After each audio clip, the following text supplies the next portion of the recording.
हम लोग बढ़ते हैं आगे की ओर। रासायनिक अभिक्रिया एवं समीकरण के सब्जेक्टिव सेशन में सभी लोगों का स्वागत है। मैं प्रिंस बंसल उर्फ बंसल सर आप लोग को आज VVI क्वेश्चन करवाएंगे। ये ऐसा क्वेश्चन जो आपका परफेक्ट थ्योरी में आप पढ़े होंगे, क्वेश्चन बैंक में भी आप पढ़े होंगे, वही सब से रिलेटेड है, लेकिन जरा सा क्वेश्चन का स्टैंडर्ड एग्जाम लेवल का है। यानी कि आपका जो क्वेश्चन एग्जाम में पूछे जाते हैं परफेक्ट हूबहू क्वेश्चन आपको यहाँ पे मिलेगा।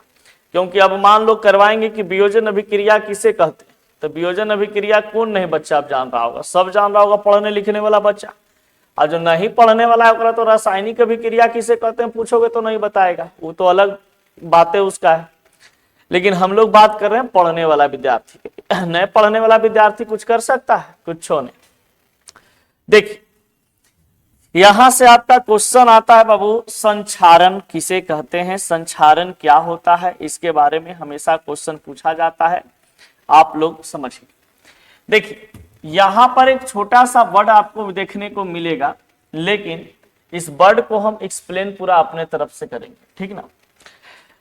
विद्यार्थी मेरा कहता है कि संक्षारण की अगर हम बात करते हैं, एकदम धीरे धीरे आराम से पढ़िए। संक्षारण का मतलब क्या होता है पहले ये समझिए। जंग लगना, जंग लगना, जंग लगना। तो संक्षारण का मतलब जंग लगना। तो जंग क्या चीज में लगता है? कभी सोना में जंग लगते देखा है? चांदी में जंग लगते देखा है? नहीं। एल्युमिनियम में जंग लगते देखा है? नहीं। स्टील में जंग लगते देखा है? नहीं। यानी कि सोना में जंग नहीं लगता है, चांदी में जंग नहीं लगता है, स्टील में जंग नहीं लगता है, एल्युमिनियम में जंग नहीं लगता है, लेकिन लोहा में जंग लगता है, लेकिन लोहा में जंग लगता है। यानी कि संक्षारण का मतलब एकदम साफ सुथरा बात है कि लोहा में जंग लगना, लोहा में जंग लगना। अब ध्यान दीजिए, जब संक्षारण की बात मेरे प्यारे विद्यार्थी करता है तो संक्षारण की प्रक्रिया जो है ये कब संक्षारण कहलाता है, ये कैसे इसको हम संक्षारण कहेंगे। तो देखिए सबसे पहली बात क्वेश्चन आपसे पूछता है कि संक्षारण क्या है, किसे कहते हैं, तो इस बात को पूरा हम एक्सप्लेन कर देते हैं। मान लिया जाए कि आप अपने छत पे क्या किए हैं, ये एक लोहा का बना हुआ कोई पदार्थ है, उसको आप रख दिए। ये छत पे आपका लोहा का पदार्थ रखा हुआ है। आपको ये भी पता है कि आपका छत पर चारों तरफ एटमॉस्फेयर है, यानी वायुमंडल है, ठीक है। चारों तरफ हवा है, इधर हवा है, ये हवा की उपस्थिति में है। फिर कह रहा है आपके पास ये हवा के साथ साथ कहीं कहीं जगह जगह पर पानी भी पड़ रहा है, पानी भी पड़ रहा है, हवा पानी। फिर कह सकते हैं यहाँ पे कि हवा पानी के संपर्क में रहता है। कुछ समय के बाद आपको ऐसा देखने को मिलेगा कि इसके ऊपरवा में एक प्रकार के कुछ भूरा कलर के यानी कि ब्राउन कलर में एक आपको ऐसे जंग लगते हुए दिखाई देता है, जंग लगते हुए दिखाई दे रहा है। इसका मतलब यह हुआ कि जब आर्द्रता हवा पानी के संपर्क में कोई धातु की उपस्थिति लंबे समय तक रहती है तो उस पदार्थ में जंग लग जाता है, यानी कि लोहा में जंग लगता है। तो लोहा में जंग लगने की बात कर सकते हैं कि जब लोहा को लंबे समय तक हवा पानी आर्द्रता ये सभी के उपस्थिति में रख दिया जाए तब लोहा में जंग लग जाता है। यानी लोहा में जंग लगने की प्रक्रिया को संक्षारण कहते हैं। कोई दिक्कत? एकदम गौर से सुन लीजिए, अगर नहीं लिखने में बन रहा हो वीडियो को आप पीछे कर लीजिए, फिर सुनिए फिर लिखिए, ठीक ना, कोई दिक्कत नहीं। लोहा में जंग लगने की प्रक्रिया को क्या कहते हैं बाबू? संक्षारण कहते हैं। यानी कि लोहा में अगर जंग लग गया है तो समझ जाएंगे कि संक्षारण की प्रक्रिया हो गई है।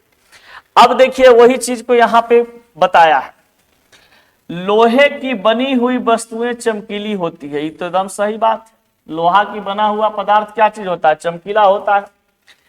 लेकिन कुछ समय पश्चात उन पर लालिमा युक्त भूरे रंग की परत चढ़ जाती है। भूरे रंग की परत यानी कि ये जो जंग लगा है तो जंग का रंग कैसा होता है बाबू? तो जंग का रंग भूरा होता है, ब्राउन कलर का होता है। तो कोई आपसे पूछे कि जंग का रंग कैसा होता है, तो भूरा रंग का होता है। आमतौर पर इस प्रक्रिया को लोहे पर जंग लगना कहते हैं। आमतौर पर क्या होता है? ये जंग लगना कहलाता है। फिर कहा जाता है कि जब कोई धातु अपने आसपास अम्ल नमी के संपर्क में आते हैं तो वो संक्षारित होती है।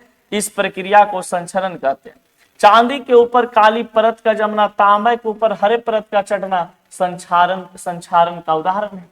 जैसे आपको पता है कि लोहा पर भूरा कलर का परत चढ़ जाता है, उसी प्रकार से चांदी की अगर हम बात करें तो चांदी में भी जंग लगता है, लेकिन बहुत कम लगता है। तो चांदी पर काला रंग का परत चढ़ जाता है। देखते होंगे जो चांदी का पायल पहनती है घरों में हम लोग की माँ बहन, वो कुछ दिन के बाद जरा सा कालापन हो जाता है, सोनार के पास जाती हैं और उसको कोई एसिड में रिएक्शन करवाता है, समझ गया, वो चीज सही हो जाता है, समझ गया। उसी प्रकार से कहा जाता है कि तांबा के ऊपर में भी जंग लगता है, लेकिन बहुत कम लगता है।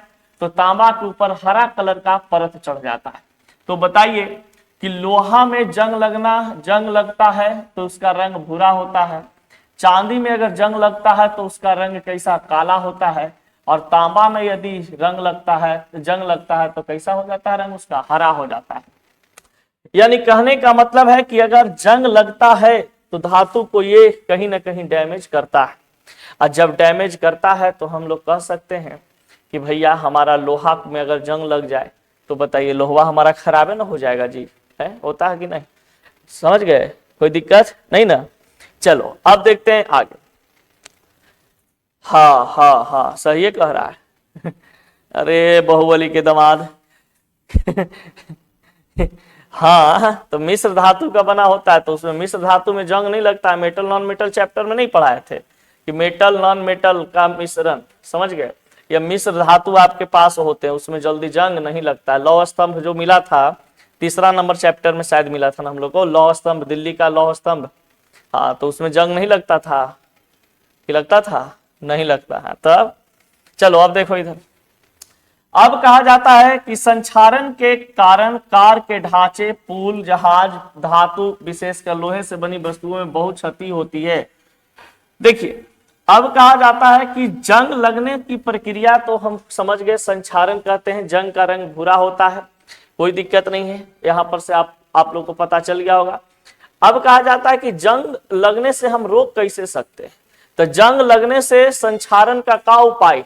क्वेश्चन में लिखता है संक्षारण क्या है तथा इनके उपायों को लिखे। तो कॉपी किताब निकाल लीजिए सब लोग और इसको लिखिएगा क्वेश्चन बना करके, संक्षारण क्या है तथा इनके उपयोगों को, इनके बचावों का नियम को लिखे। तो पहला पॉइंट है संक्षारण रोकने का बाबू कि उसको पेंट कर दीजिए। जो धातु है आपके पास, मेटल है, उसको आप पेंट कर दीजिए। दूसरा है ग्रीस मोबिल लगा दीजिए। तीसरा है गैल्वेनिकरण कर दीजिए, यानी कि जस्तीकरण कर दीजिए गैल्वेनाइजेशन प्रोसेस के द्वारा। गैल्वेनाइजेशन में बताए थे कि जब लोहा के परत पर, यानी जब लोहा के सतह पर जिंक का परत चढ़ाया जाता है उसे हम गैल्वेनीकरण कहते हैं, गैल्वेनाइजेशन कहते हैं, जस्तीकरण कहा जाता है। तो ये क्वेश्चन भी इंपॉर्टेंट है, ऑब्जेक्टिव में बहुत बार पूछता है कि जब लोहा के परत पर जस्ता को चढ़ाया जाता है, जस्ता के परत चढ़ाए जाते हैं, लेयर चढ़ाए जाते हैं, इस प्रक्रिया को क्या कहते हैं? तो जस्तीकरण कहते हैं, गैल्वेनाइजेशन कहा जाता है। कोई दिक्कत? चलो अब देखिए, ग्रीस मोबिल लगा लीजिए, ढक लीजिए किसी चीज से, यानी वायु और पानी के संपर्क में आप उसको रोक लीजिए। वायु और पानी के संपर्क में नहीं आएगा, कोई दिक्कत नहीं होगा, ठीक है? मेहरारू में जंग लगता है कैसे रे? अरे भोकला, मेहरारू में जंग लगा है। अब मेहरारू जंग ले में तो कुछ कहल जाए तो ध्यान देना। अब यहां पे देखिए एक आता है विकृत गंधित। विकृत गंधित क्या होता है इसके बारे में समझिए। ये भी टॉपिक आपका बहुत ही, मतलब ये सब मिलता नहीं है जल्दी खोजना पर, लेकिन तुम लोग को मिल रहा है तो बता देते हैं, गौर से सुनो। यहां पे है विकृत गंधित क्या है। विकृत गंधित कहने का मतलब है कि आपके पास कोई वसा युक्त पदार्थ या कोई तैलीय खाद्य पदार्थ है आपके पास, तैलीय खाद्य पदार्थ है आपके पास। तैलीय खाद्य पदार्थ कहने का मतलब कि आप लंबा समय तक घी को, डालडा को, समझ गए, या तो कोई आप जिसमें वसा युक्त यानी कि जिसमें फैट्स उपस्थित है उस पदार्थ को, जैसे मान लीजिए कि आपके पास घी है, रिफाइन है, फिर आपके पास क्या चीज है, तेल है, ये सभी चीजों को अगर आप लंबे समय तक आप रखे रहते हैं तो कहा जाता है कि उसमें उसका जो स्वाद होता है और जो उसका गंध होते हैं, स्वाद और गंध बदल जाता है। बदलता है कि नहीं? लंबा समय तक पुरानका घी नहीं होता है, पुरानका घी खाइए एकदम कैसन तो महकेगा, दानेदार हो जाता है एकदम ना, एकदम गजब लगता है खाने पीने में, एकदम गजबे ना। तो उसका स्वाद और गंध क्या हो जाते हैं, परिवर्तन हो जाते हैं, बदल जाते हैं। तो ये विकृत गंधित कहा जाता है कि वसा युक्त अथवा तैलीय खाद्य सामग्री में जब लंबे समय तक रखा जाता है, जब लंबे समय तक रखा जाता है तब उसका स्वाद या गंध में परिवर्तन आ जाता है। उपचयित होने पर तेल और वसा विकृत गंधी हो जाते हैं, उनके स्वाद और गंध बदल जाते हैं। यही चीज तो बताए कि कोई वसा युक्त पदार्थ है, जैसे डालडा हो गया, रिफाइन हो गए, फिर आपके पास घी हो गया, या कोई ऐसा फैट्स वाला सामान आपके घरों में रखा हुआ है, चर्बी उर्बी, और वो लंबा समय तक रहता है तो उसका स्वाद और गंध बदल जाते हैं, दूसरा टाइप के गंध देवे लगता है, दूसरा टाइप के स्वाद देवे लगता है कि नहीं देवे लगता है, तो उसको हम लोग कहते हैं क्या चीज के विकृत गंधी है। वायुरोधी बर्तनों में रख करके खाद्य सामग्री को धीमी हो जाती है। यदि आप चाहते हैं कि चिप्स बनाने वाली थैली नाइट्रोजन गैस से युक्त कर देते हैं, चिप्स अपचयन न हो सके, देर तक संरक्षित रखा जा सके। देखिए यही बात बोलता है कि अगर आपको वसा पदार्थ है उसको खुला आप छोड़े हुए, समझ गए, इसी तो हवा से, पानी से रिएक्शन करके, आर्द्रता से रिएक्शन करके क्या बना देता है, उसका गंध दुर्गंध सब फैल जाता है, खराब हो जाता है। लेकिन उसी का बढ़िया कंटेनर में इसको झाक पोत करके दम रखते हैं, एकदम बढ़िया से पैक करके, तो बताइए लंबा समय तक टिका रहता है कि नहीं टिका रहता है। उसी प्रकार से बताइए जो हम लोग चिप्स उप्स खाते हैं, चिप्सवा में 5 गो तो चिप्स में रहता है, तो 5 गो चिप्स को पैक करने के लिए कहा जाता है कि इसके अंदरवा में नाइट्रोजन गैस डाला हुआ रहता है। इसके अंदर में कौन सा गैस, नाइट्रोजन गैस। तो जितना भी पैकेट वाला सामान हम लोग खाते हैं, चाहे आप नाइट्रोजन, चाहे आप मिक्सचर खाइए, चाहे आप किसी भी प्रकार का पैकेट वाला सामान आप खा रहे हैं, उसके अंदरवा में सामान रहे या न रहे, ठीक न, लेकिन ओकरा में सामान रहेगा तो 5 रुपया के बताओ चिप्स लेता है तो 5 गो से ज्यादा रहता है जी, नहीं रहता है। तो बहुत बड़ा ये स्कैम है, लेकिन कोई इस पर ध्यान नहीं देता है, धीरे धीरे घटेले जा रहा है। समूह सोच रहे हैं कि उस समय पढ़ाई लिखाई के बिजनेस छोड़ के वही समय चिप्स के दुकान खोल देगा, समझ गया, गर्दा बिकता है, पिए वाला आदमी तो और लेता है, समझ गया ना, पियकड़न सब। तो अब बताओ, तो बताइए कोई भी चिप्स का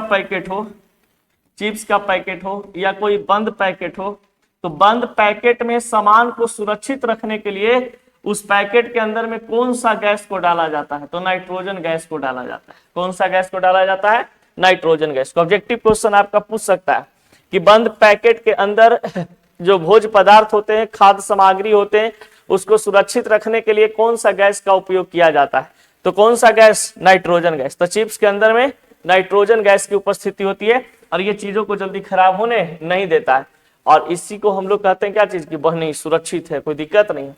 कभी कभी तो लगता है कि वो चिप्सवा के पैसा नहीं लेता है, जानते हो, पूरा में जो चिप्सवा पर जो डिजाइनवा पड़ा रहता है ना उसका पैसा लेता है, समझ गए, और हवा भर के नाइट्रोजनवा देता है, इसका पैसा लेता है। चलिए अब बढ़ते हैं आगे।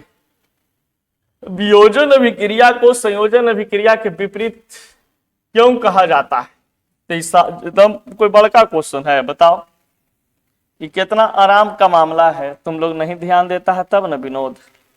देखिए कह रहा है यहां पे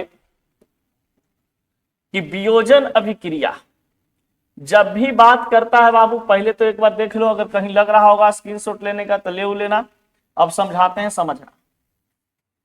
वियोजन की अगर हम बात करते हैं तो वियोजन का उल्टा होता है संयोजन, वियोजन का उल्टा होता है संयोजन।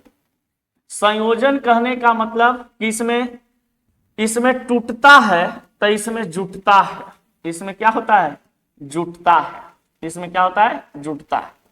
तो बताइए कि इसमें टूट रहा है तो वियोग, और जिसमें जुट रहा है तो संयोग।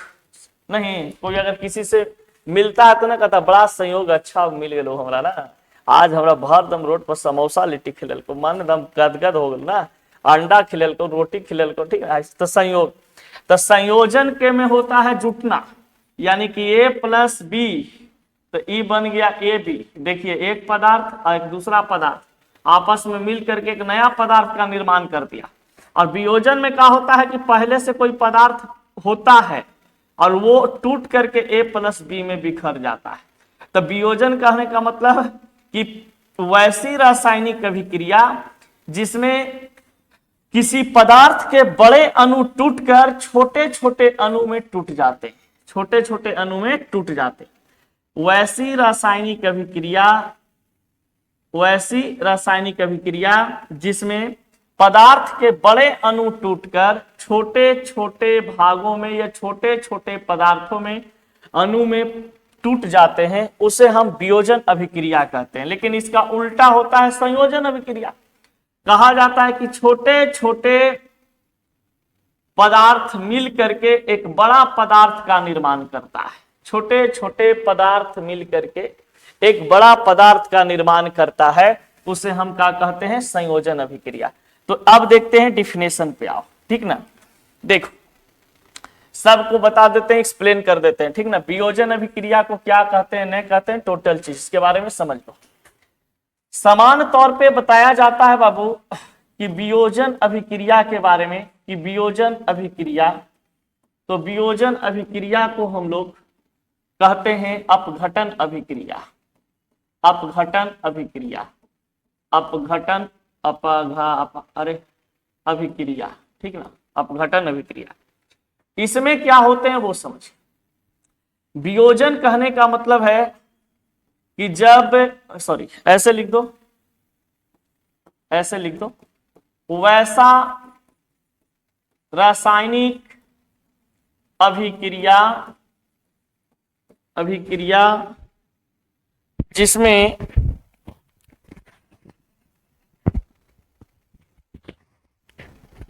वैसा रासायनिक अभिक्रिया जिसमें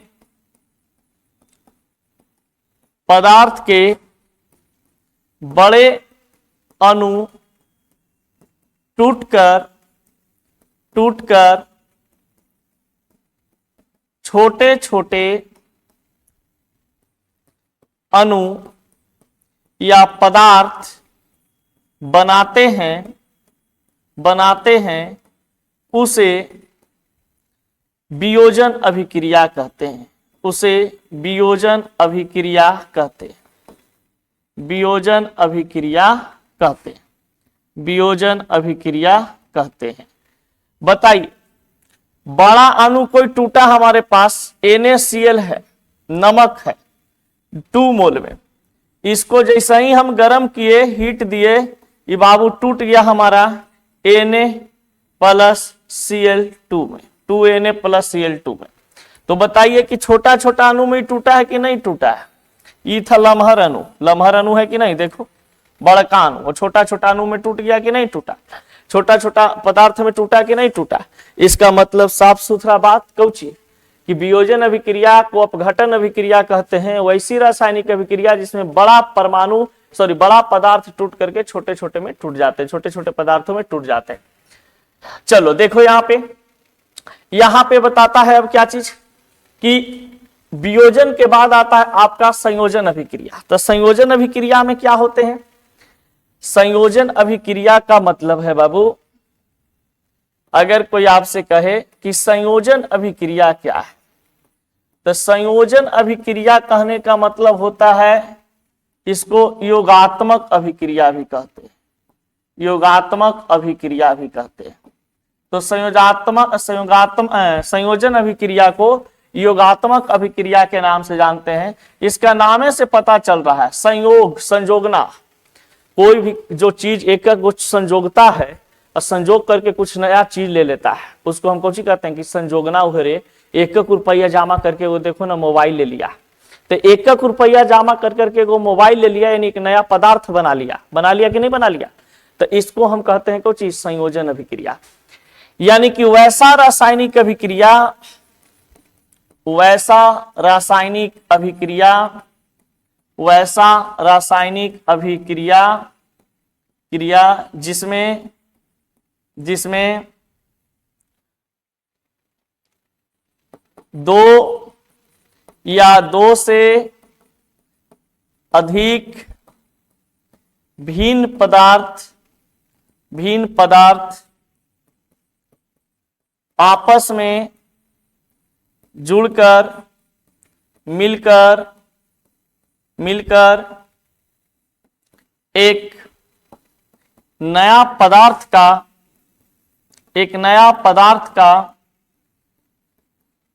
निर्माण करते हैं जिसका गुण मूल पदार्थ से भिन्न होता है। इसको ऐसे भी लिख सकते हैं कि छोटे छोटे पदार्थ अणु परमाणु मिल करके एक बड़ा अणु या पदार्थ का निर्माण कर देते हैं, उसे हम संयोजन अभिक्रिया कहते हैं। अब बताइए, यहां पर एक पदार्थ A है, एक पदार्थ यहां पर B है, ये दोनों आपस में मिल करके यहां पर कौन सा पदार्थ का निर्माण कर दिया? AB। देखो, एक छोटा पदार्थ A था, एक छोटा पदार्थ B था, और इधर बड़का पदार्थ बना दिया कौची? AB। तो कौन सा अभिक्रिया के दौरान हुआ है? संयोजन अभिक्रिया के दौरान हुआ है। तो संयोजन अभिक्रिया में होते हैं क्या चीज? कि वैसा रासायनिक अभिक्रिया जिसमें दो या दो से अधिक भिन्न प्रकार के पदार्थ या परमाणु या अणु आपस में मिल करके एक नए पदार्थ का निर्माण करता है, जिसका गुण इन दोनों से भिन्न होते हैं, यानी मूल पदार्थों से उसका गुण भिन्न होता है। जैसे बताओ बाबू, Na+Cl क्या बनाएगा? NaCl। मान लो कि एगो ऐसन का है, एगो ऐसन का है, एगो प्लस वाला एगो माइनस वाला, ये दोनों मिल के एगो लॉन्च कर दिया कहें। अब प्लस माइनस मिल करके एगो कहें लॉन्च कर दिया, तो ये कोई जरूरी है कि ये दोनों के बराबर गुण इसका होगा? चाहे मैया जो गुण के होगी वही ये बेटवा बेटिया जन्म लेगा वही गुण के, या जो पप्पा गुण के जो होगा वही गुण का होगा? नहीं, हो सकता है कि ये दोनों के हैवी ब्रांडेड पैदा ले ले। समझ गया? मान लिया जाए कि ये लॉन्च हुआ होगा, तो ये डाउनलोड होने वाला सिस्टम में आ गया होगा। लॉन्च होते कहे मम्मी हमको बंसल सर से पढ़ना है। समझ गए? चलो अब देखो इधर, तो आप बताओ यहां पे, आप समझ में आया कि वियोजन अभिक्रिया और संयोजन अभिक्रिया विपरीत एक दूसरे को क्यों कहा जाता है? क्योंकि भैया वियोजन में टूटता है, संयोजन में जुटता है, और इसका उल्टा हमेशा ये प्रोसेस अपने आप में बनाता है। इसलिए इसको हम लोग क्या बोलते हैं? इसको हम लोग बोलते हैं वियोजन और संयोजन अभिक्रिया। यहां पे एग्जाम्पल में भी दिया हुआ होगा, देख लो कहीं पे। 2H2 + O2 ये बना दिया 2H2O, ये संयोजन अभिक्रिया है। और यही 2H2O को तुम तोड़ो, यानी कि ये विघटन अभिक्रिया इसको करो, या वियोजन अभिक्रिया करो, या अपघटन अभिक्रिया करो। वियोजन विघटन अपघटन कुछ करो ना, इसको अपघटन, ये तीनों चीज से हम लोग जानते हैं, विघटन वियोजन अपघटन। तब बताइए, H2O को तुम तोड़ोगे, 2H2O को तोड़ोगे तो ये तुरंत बना जाएगा 2H2 + O2। देखिए ई वाला टूट गया कि नहीं टूट गया? तो ई वाला है जो संयोग करके जोड़ के बना रहा था, देखिए 2H2 + O2 ये मिल करके बनाया 2H2O, और 2H2O को तुरंत हम लोग क्या किए? जैसे ही इसको हीट दिए, गर्म किए, ये बना दिया तुरंत 2H2 + O2। ये हो गया आपका, ये समझ में आ गया होगा, ये एक ऐसे होता है, एक ऐसे होता है। चलो अब देखते हैं आगे।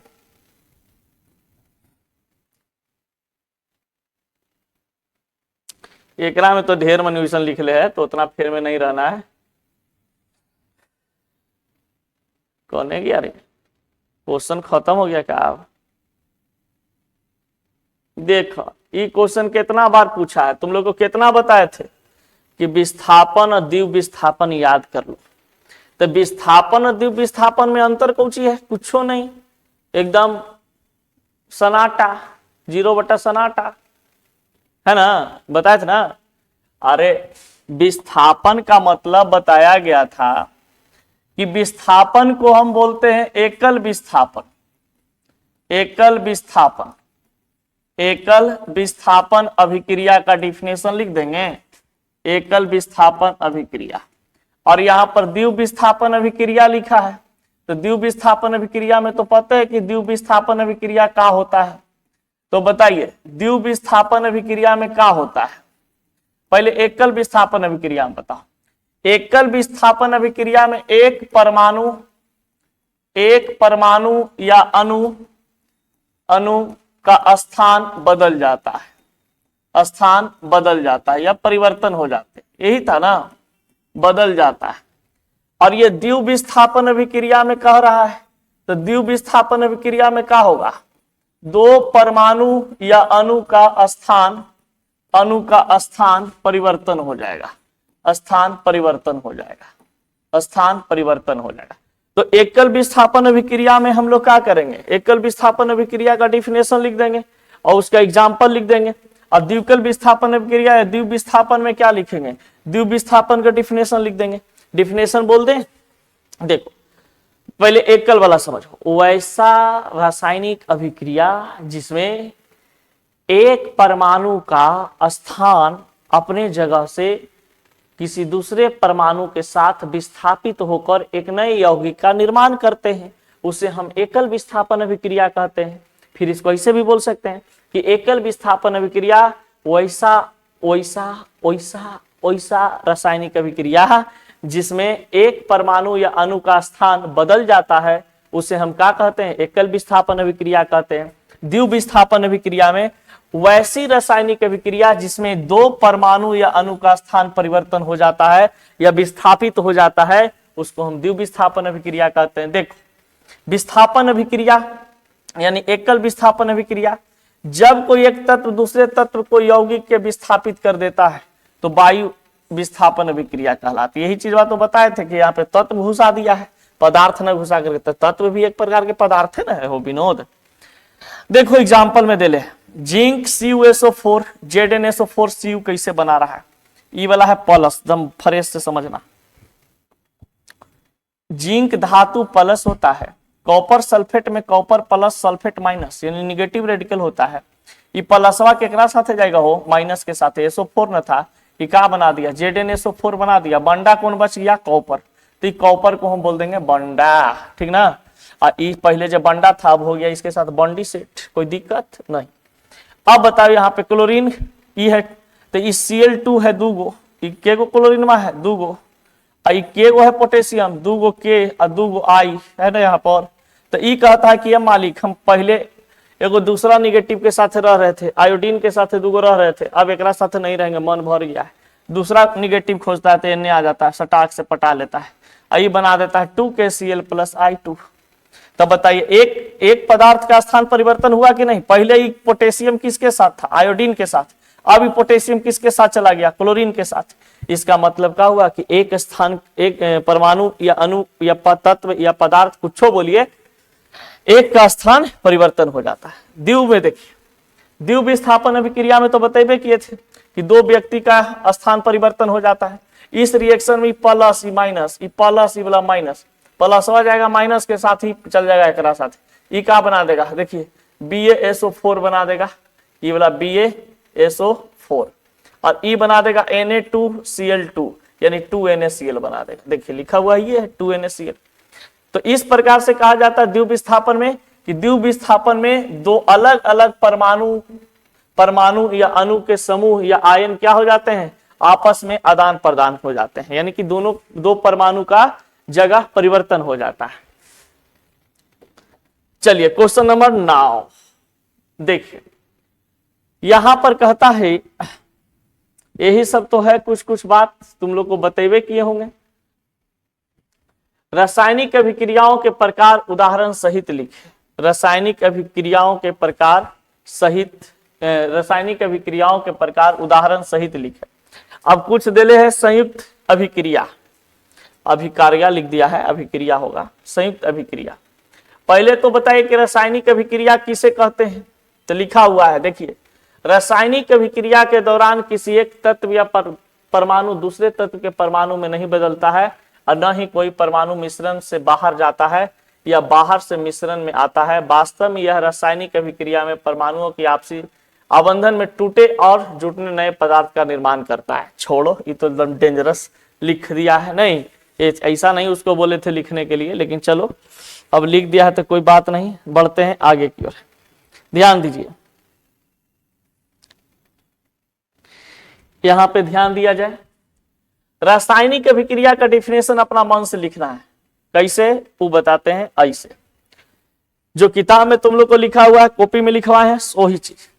जब दो या दो से अधिक भिन्न पदार्थ आपस में मिल करके एक नए पदार्थ का निर्माण करते हैं जिसका गुण मूल पदार्थ से भिन्न होता है, उसे रासायनिक अभिक्रिया कहते हैं। उसे रासायनिक अभिक्रिया कहते हैं। रासायनिक अभिक्रिया में देखिए, यहां पे बात बताया गया था कि रासायनिक अभिक्रिया में कि आपके पास रिएक्टेंट, आपके पास प्रोडक्ट, मान लिया जाए कि ए प्लस बी, ये दोनों मिल करके एक नया पदार्थ बना दिया सी, या तो मान लो ए बी। तो A plus B plus C, sorry A plus B, और इधर बना दिया ए बी। तो यहां पर हम कह सकते हैं कि रिएक्टेंट की तरफ ए कोई पदार्थ है, बी कोई अनदर पदार्थ है, दूसरा पदार्थ है, ये दोनों आपस में मिल करके बना देता है एक नया पदार्थ। तो देखिए अलग गुण रखेगा कि नहीं गुण रखेगा, देखिएगा हाइड्रोजन गैस है और ऑक्सीजन गैस है, ये मिल करके 2H2O बना देता है। बाबू बताइए, हाइड्रोजन भी एक प्रकार का गैस पदार्थ है, ऑक्सीजन भी एक प्रकार का गैस पदार्थ है, लेकिन ये H2O जो बनता है ना, ये बना देता है लिक्विड, द्रव। तो बताइए इसका गुण एकदम अलग हो गया कि नहीं अलग हो गया? द्रव बनाया तो अलग होगा ना जी।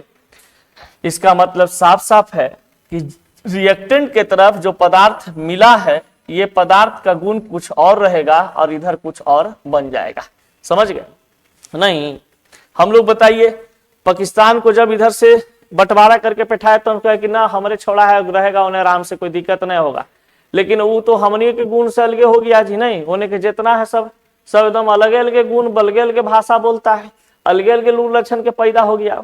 हम लोग भारत से जब अलगे हुआ था तो हम उसको कहें कि अच्छा कोई बात नहीं है, निमन से रहना, होने जा करके बढ़िया से दिए हैं जर जमीन, खाना पीना, सुख शांति से रहना। और वो बुराहीन आदमी हमनिया के गलत देखे लगा कि नहीं देखे लगा? अरे रासायनिक अभिक्रिया में जैसे क्या हुआ, हमनी थे तो हमनी उसको कहें कि ठीक है एक नया पदार्थ बना देते हैं। पाकिस्तान 1947 में पाकिस्तान का एक अलग कर दिया, ठीक है बेटा बढ़िया से रहना, ले लोटाने गया, हमारे बेटवों ने यही करे लगा। समझ गए? वो कह रहा कि नहीं हम तो इन्हें मौसी भी रहेंगे। अरे जब तोरा हम अलगे कर ही दिए, तुम उन्हें खाओ पियो चैन से रहो। तो नहीं, बार बार इन्हीं हुल की मारे आता है कि ना हम इंडिया में आवेंगे, देखे बोलो अब तो रौनत कर दिलियो तो तू रहा उन्हें आराम से। तो नहीं, इंडिया जब तोरा इंडिया में रहना था लोल, तो कहा लगी तू कह रहा था कि हमरा बंटवारा करके उन्हें कर दो, अलगे कर दो। वही गले कहता ना चचा हम यहीं रहेंगे। समझ गया? और बाद हमारे पोतवो लॉन्च हुआ, ओकरो साइड में खोपचा में कर दिया बांग्लादेश। ओकरा साथे रखना चाहिए था ना, वो बांग्लादेश पर पोतवो के साइड में कर दिया। अरे कम से कम वो तो ठीक है, पोतवा तनी मनी है ठीक ठाक, कि तनी मनी कुछ बोलता है बंगाल के रास्ता कभी कभी मिले चल आता है कि ना दादा आप एकदम सही है, ठीक ना। लेकिन ये पाकिस्तान जो ना बेटा नहीं करेगा, बेटा एकदम मतलब कि क्या बोले, छोड़ो, बेटा नलायक निकल जाना तो बहुत तकलीफ होता है बाप को। वैसे ही पाकिस्तान इतना नलायक निकल गया कि हिंदुस्तान बेचारा तंग हो नहीं न करे।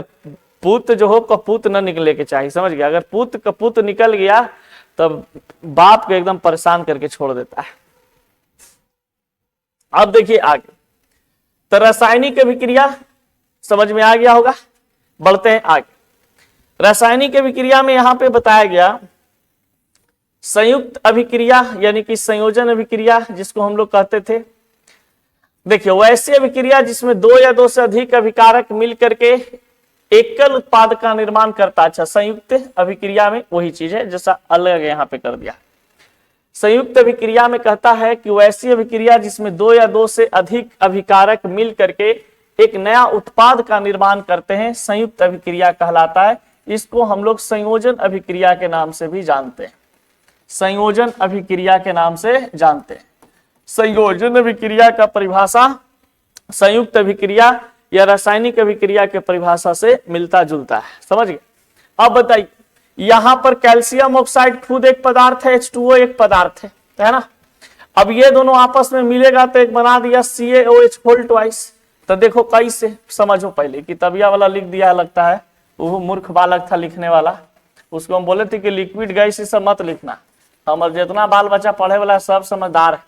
बताओ कैल्शियम प्लस E माइनस, तो यहाँ पे सिंपल देखो ना, चलो प्लस माइनस में तोड़ ही दिए तो कर देते हैं। अब ये टोटल कहता है कि नहीं प्लस माइनस है ना, तो हम सब एक के साथ घूमेंगे। तो कहता है कि ठीक है सबका गुण इसने मिल ही रहा है, तो CaO इधरो 2 गो है इधरो 1 गो है। तो कहता कोई बात नहीं चाचा हम ऐसे ही रहेंगे। तो 2 गो O 2 गो H है, तो कहता चलो CaOH होल ट्वाइस। देखिए ये दोनों के लिख दिए कौची OH होल ट्वाइस इस प्रकार से। तो बताइए एक पदार्थ 2 पदार्थ, यहां पर मिल गया एक नया पदार्थ। तो जब 2 पदार्थों को आपस में मिलाते हैं तो एक नया पदार्थ का निर्माण होता है, जिसको हम लोग कहते हैं क्या चीज कि ए रासायनिक अभिक्रिया में संयुक्त रासायनिक अभिक्रिया कहलाता है। फिर देखिए वियोजन अभिक्रिया की बात करता है, वही चीज आ गया। तो वियोजन अभिक्रिया में क्या होते हैं, जो वह अभिक्रिया जिसमें एकल अभिकर्मक टूटकर छोटे छोटे उत्पाद प्रदान करता है, छोटे छोटे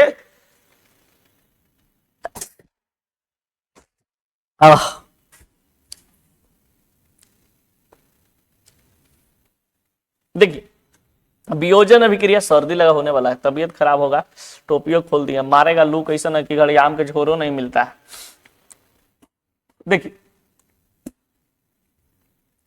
होगली रे वियोजन अभिक्रिया के अभी जस्ट बताए थे कि वैसा अभिक्रिया जिसमें बड़ा अणु टूट करके छोटे छोटे अणु में टूट जाता है। तो देखिए वह अभिक्रिया जिसमें एकल अभिकर्मक टूटकर छोटे छोटे उत्पाद प्राप्त करते हैं। तो एक वो कैल्शियम कार्बोनेट है CaCO3, इसको हम गर्म किए उष्मा दिए, ये टूट गया तुरंत है। इसको भी समझा देते हैं, समझना। यहां पर है CaCO3, इसको गर्म किए, अब गर्म करेंगे ना तो ये तुरंत कहेगा मालिक हमरा ऐसे ही छोड़िएगा। हम कहेंगे ना बाबू ऐसे कैसे छोड़ेंगे, ठंडा के समय है लपेटेंगे तोरो। तो ये जो है ना कैल्शियम एगो ऑक्सीजनमा के साथ जाएगा तो ये बना देता है कैल्शियम ऑक्साइड, और ये है जो कार्बन 2 गो ऑक्सीजन के साथ जाकर के बना देता है CO2, तो ये कहता है CaO प्लस CO2। तो बताइए कैल्शियम कार्बोनेट को जब हम गर्म किए, हीट दिए, तो गर्म करने पर क्या प्राप्त हुआ CaO CO2। तो यहाँ पर वियोजन अभिक्रिया हुआ कि नहीं, विघटन अभिक्रिया हुआ ना। इसका मतलब कि वियोजन अभिक्रिया में कहता है कि वह अभिक्रिया जिसमें एकल अभिकर्मक टूटकर छोटे छोटे उत्पाद का निर्माण कर देते हैं, उसे हम क्या कहते हैं, वियोजन अभिक्रिया कहते हैं। कोई दिक्कत, कोई समस्या नहीं। चलिए अब बढ़ते हैं आगे। विस्थापन अभिक्रिया, ये सब चीज तो आप लोग को पहले भी बता चुके हैं, काहे के लिए समय टाइम पास करवा रहा है, अभी जस्ट बताए थे। तो ये सब चीज आप लोग जरा सा चलो हो गया कंप्लीट। लिखने का मन है तो लिख लेना, लो डेफिनेशन यहाँ पे है, बोल देते हैं। जब कोई तत्व दूसरे तत्व को उसको यौगिक से विस्थापित कर देता है, अभी कितना बढ़िया से तो बताए थे, एकल विस्थापन अभिक्रिया को विस्थापन अभिक्रिया कहते हैं। द्वि विस्थापन अभिक्रिया में 2 परमाणु है जो प्लस माइनस के साथ डिंग डोंग करेगा। एग्जाम्पल के रूप में देखो यहाँ पे बता देते हैं फिर से, तो कहेगा कि मास्टर छोड़ छोड़ के पढ़ाता। A प्लस एक्स ठीक है, ई प्लस ई माइनस, ई प्लसवा है जो एक साथ चल जाएगा तो क्या बना देगा बाबू A माइनस A बाई, और यहाँ पर बंडा बजेगा x। देखो पहले एक ई पहले बाई था जो केकरा साथ आ गया इधर A के साथ है, तो एकल विस्थापन अभिक्रिया हो गया, एक परमाणु का स्थान बदल गया। यही द्वि विस्थापन में कहता है ऐसे कि AB प्लस एक्स बाई, और ये बनता है इधर आपका E plus E minus, E plus E minus, तो प्लस वाई माइनस के साथ है, माइनस ई प्लस के साथ, तो ये बन गया आपका A बाई और प्लस एक्स और B, ये प्लस माइनस इस फॉर्म में बन जाता है। तो इसमें दोनों परमाणु का स्थान परिवर्तन हो गया कि नहीं हो गया। तो ये सब बहुत बार तुम लोग को बता चुके हैं, वीडियो में भी बताए हैं, कोई दिक्कत नहीं है। इसमें एग्जाम्पलों दिए थे कि मान लो कि जहाँ पर सलमान खान है, ऐश्वर्या राय है, यहाँ पर प्रियंका चोपड़ा है, और मान लिया जाए कि यहाँ पे विकी कौशल है। अभी दोनों अपन में एक्सचेंज कर लेता है, कहता है ना हमर वाली तू तोर वाली हमर, तो लो लोटा हो गलो कल्याण। चलिए ये हुआ आपका खत्म।